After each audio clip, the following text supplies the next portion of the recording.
Nous continuons avec cette fois-ci la relation au cosinus qui est aussi appelée le théorème d'Al-Kashi ou bien Pythagore généralisé.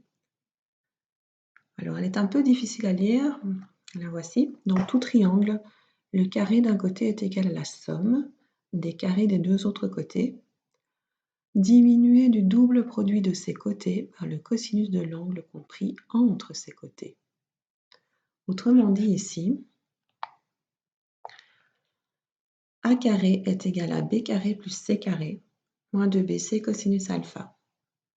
Donc, A carré est égal à B carré plus C carré. Jusque-là, ça ressemble très fort à Pythagore. Mais on a compté trop, donc il faut retirer le double produit, moins 2 fois la longueur de B fois la longueur de C fois le cosinus de l'angle entre les deux. Alors on peut l'écrire en commençant avec B. Donc B carré, c'est égal à A carré plus C carré moins 2AC, cette fois, cosinus de bêta, puisque c'est bêta qui est à l'opposé de B. Avec C, C carré égale A carré plus B carré moins 2AB cosinus gamma.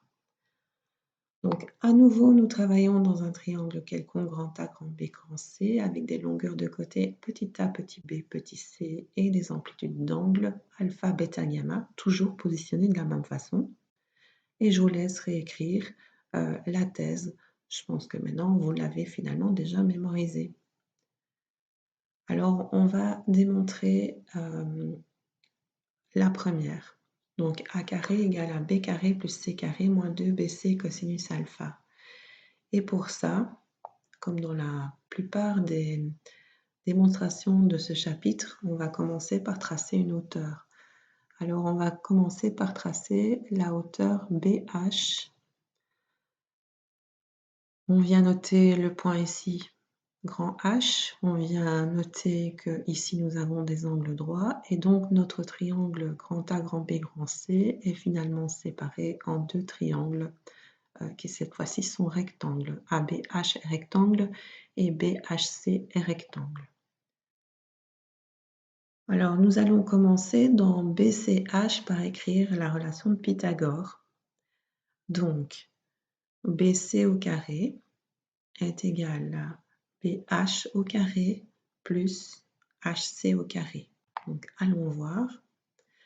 Donc première chose que nous écrivons, BC au carré est égal à BH au carré plus HC au carré par Pythagore dans le triangle BCH.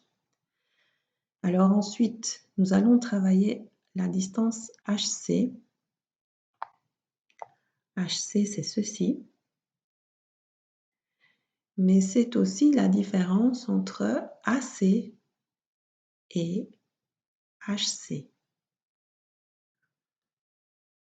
Et AH, pardon. AC et AH. Donc, allons-y. Nous écrivons HC comme étant AC moins AH par différence de longueur, tout simplement.